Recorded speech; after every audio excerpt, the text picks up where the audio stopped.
میرے خیال میں بہت اہمیت کا حامل ہے۔ ایک براہ راست اصول جو کہ یہ ہے، یسوع بطور ابن خدا کو اکیلے میں دعا کرنے کی ضرورت ہے تو کیا ہمیں ہونی چاہیے؟ میرے خیال میں یہ بہت اہم اصول ہے جس کو ہمیں قبول کرنا چاہیے۔ مسیح کی حیات مبارکہ سے یہ ایک خوبصورت درس ہے۔ یسوع کو اپنی زمینی زندگی میں ایک دن کفرنہوم میں جب اسے خدا باپ سے قوت حاصل کرنے کی بہت اشد ضرورت تھی، ہم اس حوالے کو مرکز کی انجیل میں دیکھتے ہیں۔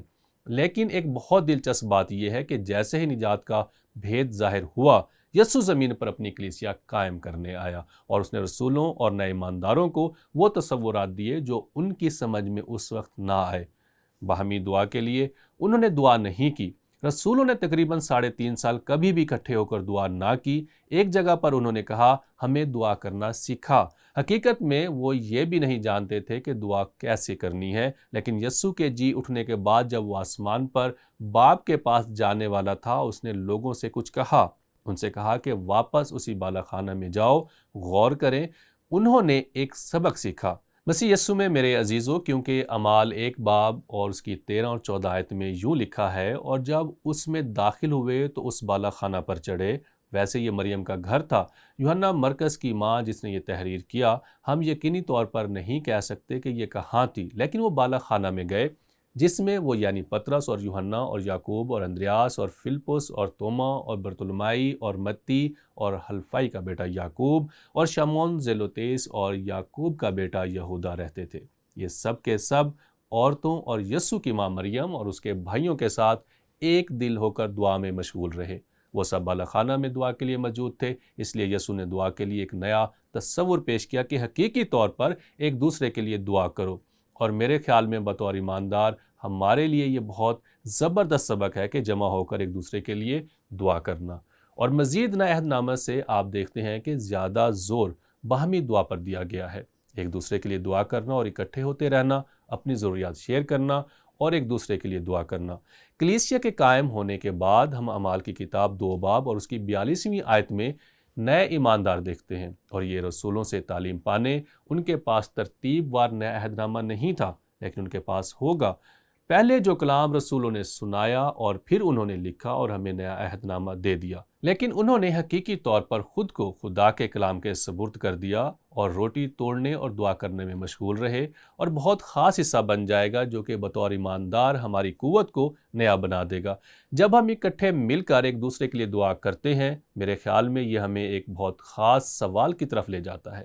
میرے نقطہ نظر میں مختلف معمول اور ہماری زندگی کی خواہشوں میں وہ کون سے ایسے تخلیقی طریقے ہو سکتے ہیں جن کو اپناتے ہوئے ہم خدا کے ساتھ وقت گزارنا، کلام پڑھنا اور دعا میں وقت گزار سکتے ہیں۔ اب جب نئے عہد نامہ میں کلیسیا قائم ہوئی تو مشترکہ دعا پر زور دیا گیا، باہمی دعا، اور یہ انفرادی دعا پر بھی زور دیتا ہے، اور اس کے لیے یسوع ایک عظیم نمونہ ہے۔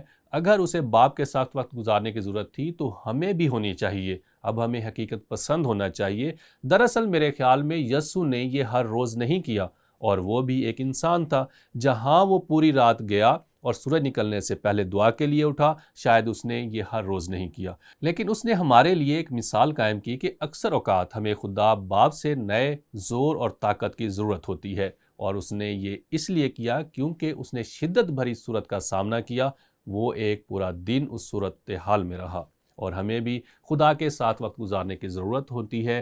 اب یہ بات ہم پر منحصر ہے کہ ہم کیسے یہ کر سکتے ہیں۔ میرا خیال ہے کہ ہمیں بہت محتاط رہنا ہے، ہمیں قانون پرست نہیں ہونا، ہمیں حقیقت سے منہ نہیں موڑنا کہ ہم کیا کرتے ہیں۔ میرے لیے یہ تو وقت سے کہیں زیادہ ہے، میرے لیے یہ تجربے کی خوبی ہے۔ میرے خیال میں ہم سب کو ایسے طریقے اختیار کرنے کی ضرورت ہے جس سے ہم خداوند کے ساتھ وقت گزار سکیں، اور مجھے پتا ہے کہ میں نے اس چیز کو سالوں سے نہیں اپنایا، لیکن حال ہی میں نے بہت وقت ڈائری لکھنے میں گزارا ہے۔ دراصل حال ہی میں ڈائری لکھ رہا تھا، کیونکہ کچھ دن پہلے میں اوہایو میں ایک چھوٹی کلیسیا میں خدمت کر رہا تھا، اور وہاں سے واپس آیا، اور اگلے دن میں نے یہ ریکارڈ کیا جب میں ایک چھوٹے سے ہوٹل میں کھانا کھا رہا تھا، اور پھر میں نے اپنی ڈائری اٹھائی اور یہ الفاظ لکھے: خدا میرے ابدی باپ، میں تیرے پاس بطور فرزند آتا ہوں۔ آپ کا شکریہ کہ آپ نے کرس اور کیتھی کے ساتھ اچھا وقت گزارا۔ اب آپ کو سمجھنے کی ضرورت ہے، اس پاسبان اور اس کی بیوی کے ساتھ آج سے بہت عرصہ پہلے ایک خوفناک واقعہ رونما ہوا۔ ان کی ایک بہت خوبصورت بیٹی تھی جو خداوند سے بہت پیار کرتی تھی۔ اس کی منگنی ایک بہت اچھے لڑکے کے ساتھ ہو گئی۔ وہ مغربی ساحل پر تھے، وہ ایک کیمپ میں تھے، ان کی منگنی ہوئی تھی، لیکن انہوں نے ساحل سمندر پر ایک پوری رات گزارنے کا ارادہ کیا۔ اس لیے وہ دونوں اپنے بستر وہاں لے گئے۔ خدا کی مرضی کے مطابق ان کے رشتے میں کوئی بھی ناجائز تعلق نہ تھا۔ انہوں نے ساتھ دعا میں وقت گزارا۔ وہ جانتے تھے، انہوں نے کچھ چیزیں اپنی ڈائری میں بیان کی، پھر سونے چلے گئے۔ کوئی بہت ہی بھیانک رائفل کے ساتھ آیا۔ وہ بالکل نہیں جانتے تھے کہ کیا واقعہ رونما ہوا۔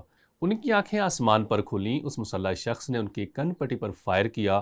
آج کے دن تک اس شخص کا پتہ نہیں چلا کہ وہ کون تھا۔ انہوں نے سوچا اور جانا، لیکن وہ ان کو انصاف تک نہ لے جا سکے، اور میں نے ان کو جانا کہ اس کے بعد کیا ہوا۔ مجھے ان میں خدمت کرنے کا موقع ملا اور اس کلیسیا میں جانا جہاں وہ خدمت کرتے تھے ایک بہت زبردست تجربہ تھا۔ اس لیے میں نے وہ الفاظ اپنی ڈائری میں تحریر کیے کہ کرس اور کیتھی کے ساتھ اچھا وقت گزارنے کا شکریہ۔ خداوند میں ان کے اس نقصان کی شناخت نہیں کر سکتا، ماں سوائے گناہ کی طاقت کی پہچان کو دنیا میں نہیں سمجھ سکتا۔ میں صرف آپ پر ایمان رکھ سکتا ہوں، لیکن میں ان کے لیے شکر گزار ہوں۔ وہ ہم سب کے لیے بہت بڑی مثال ہیں۔ خداوند مجھے میری انسانی سمجھ کے لیے معاف کرنا، تاہم میں شکر گزار ہوں کہ تو نے مجھے یسوع مسیح جو درمیانی ہے اس کے وسیلے سے سمجھ دی، جس نے میری طرح ایک آزمائش کا سامنا کیا۔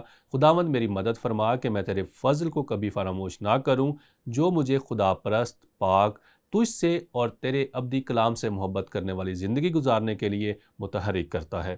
اور میں ہمیشہ اس حوالے کو مختصر کرتا ہوں جو پالوس نے تیتس کے خط میں لکھا۔ تیتس کا خط، اس کا 2 باب 11ویں اور 12ویں آیت میں یوں لکھا ہے: خدا کا یہ فضل نجات دیتا ہے اور ہمیں پاک اور خدا پرست زندگیاں گزارنے کی تعلیم دیتا ہے۔ جب ہم اس دنیا میں زندگی گزارتے ہیں، اب میں ان الفاظ کو آپ کے لیے پڑھتا ہوں جو میں نے اس دن تحریر کیے۔ مجھے زیادہ دور نہیں لے گئے، مگر یہ خدا کے ساتھ بامقصد لمحات تھے، کیونکہ میرا تجربہ ان 2 لوگوں کے ساتھ ہوا۔ اس لیے اس اصول کو کبھی نہ بھولیں، اپنی روحانی اور نفسیاتی قوت کو دوبارہ نیا کرنے کے لیے ہمیں علیحدگی میں خدا کے ساتھ وقت گزارنے کا ارادہ کرنا چاہیے۔